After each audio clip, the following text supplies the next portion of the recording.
Peace and blessings. Black Light here once again. This is Cyberspace Ministry of the Aboriginal Universal Supreme Council of the Elder. And all praises is due to Allah, who came in the person of Master Farad Muhammad. And we can't ever thank him enough for giving us the most honorable Elijah Muhammad and all his disciples and students. We're going to go in real quick on this one. My conversation tonight is going to be about how to, can I say this? How to control your neighborhoods. You know, we got elders, but most of our elders, at a certain point, they are not physical and mentally able and stable to give advice, but you got those that are. And the way the people are conditioned, especially the young ones are conditioned nowadays, they don't, once you reach a certain age, you think you're old and crazy and you're out of date and don't know what's happening. You don't know what's real. You don't know what's the new thing is. And you know, you're just out of time. You're dated. I'm 70 years old. I was born in 1946. And the coolest brother, elder brother I know now that's still cool is Minister Farrakhan. He's in his 80s. And then my mother, she's in her 90s and she's still mentally fit, but suffering on the physical side. And you know, she's kind of like lacking in that part of the physicalness. But she's 90 years old.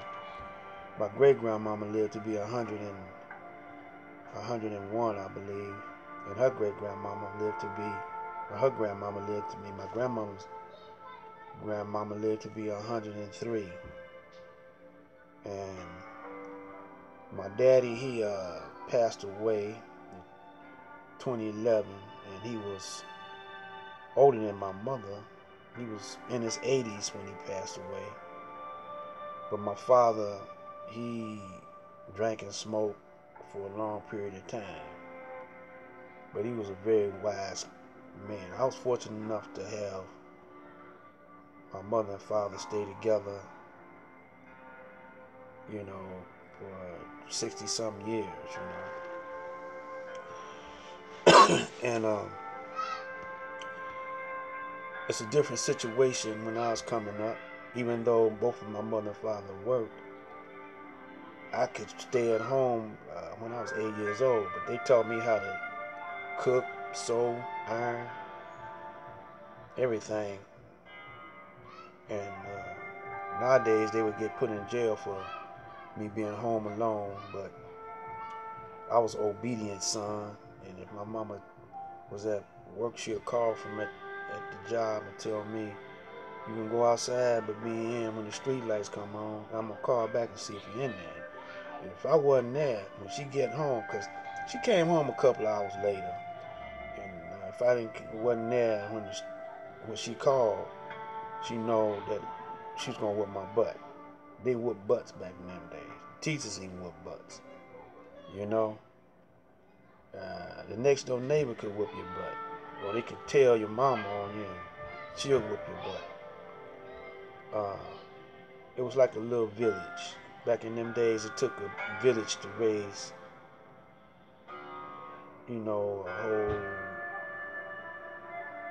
a whole group of kids, children. And all that started at the home. They used to tell us, we can tell what type of parents you have by your actions. And if you was a hard-headed, knuckle-headed, that means your parents wasn't on their job. And that's what's happening now in some cases. So you got a lot of grandparents raising children. You got a lot of aunts and uncles raising children, because it's a single parent home now, and then on the other side you got homosexuals raising children, and it's just getting messed up now. So how to keep killings down and kidnaps and rapings down in your neighborhood, because we don't want the army in here patrolling our neighborhoods. So if we don't want this, we're going to have to come together, form block clubs. Now, back in the olden days, when a new neighbor would move in on your block, you would have a welcoming committee, and that welcoming committee would go, and they would have rules and regulations, and they would gently explain. Most of the time they take some cookies or a cake or something, and they would explain how they want their neighborhood. They would have rules of conduct, and that's what we need now. And block clubs, we need more of them. And you're going to have all types of people in the block club now, though. You're going to have homosexuals, you're going to have ex-cons, you're going to have even pedophiles that you'll never know is a pedophile in the block club. So you got to have a screening process in place, and when you pick your leaders and presidents of the block club, you got to make sure that they straight and they got their thing together. And you can't discriminate, your neighbors, so you just gotta have rules and regulations. You can make, everyone sign a contract, a moral contract, like they used to do in Hollywood. They used to, in Hollywood, they had their actors and people in Hollywood have sign a moral contract and morality contract. The way you conduct yourself at the job and off the job.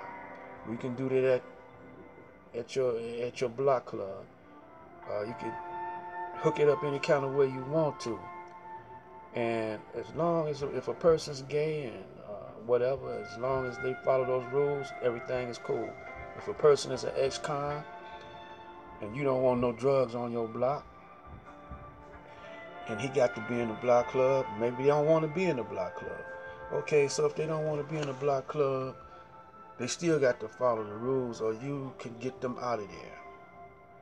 You can get them out of there for bringing down your block. And it's up to your mayors and the common council to endorse your rules of conduct. And that way, see, the police don't patrol the streets in the neighborhoods like they used to. They in patrol cars now, zooming up and down the street. They don't know who's on your block and all the neighbors. So you got to do it yourself. You got to patrol your own streets. And if you see some shady activity going on in the house, and the majority of your neighbors vote on getting you out of there, then it should be reported to the police and your mayor and whoever you got that's a politician in your district. It should be reported to them. This is how we're going to conduct our block or how we conduct our community. And when you have a welcoming committee, you can see what type of people you're dealing with. You know, I suggest not one or two people, one woman go over and welcome the neighbors in. I suggest maybe 4 or 5.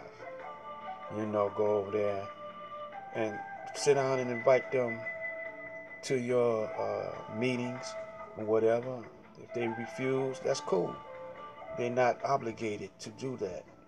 But you're going to have them to keep their grass up, you know, keep their snow shoveled. That's going to be part of the code of conduct. And their children got to act a certain way. And it should be children shouldn't be out at all times of night at a certain age. They shouldn't be running up and down the street stepping on people's grass. Your dog should be on leash. Shouldn't be doodling on other people's lawns, you know, period. So we got to do unto each other as we want done unto ourselves. And so that's how that got to go. In order for you to keep the army and have martial law, because they're pushing for that. They want that to happen. That's why the police is killing their brothers now. They want you to ride so they can bring the King Alpha plan down in on you.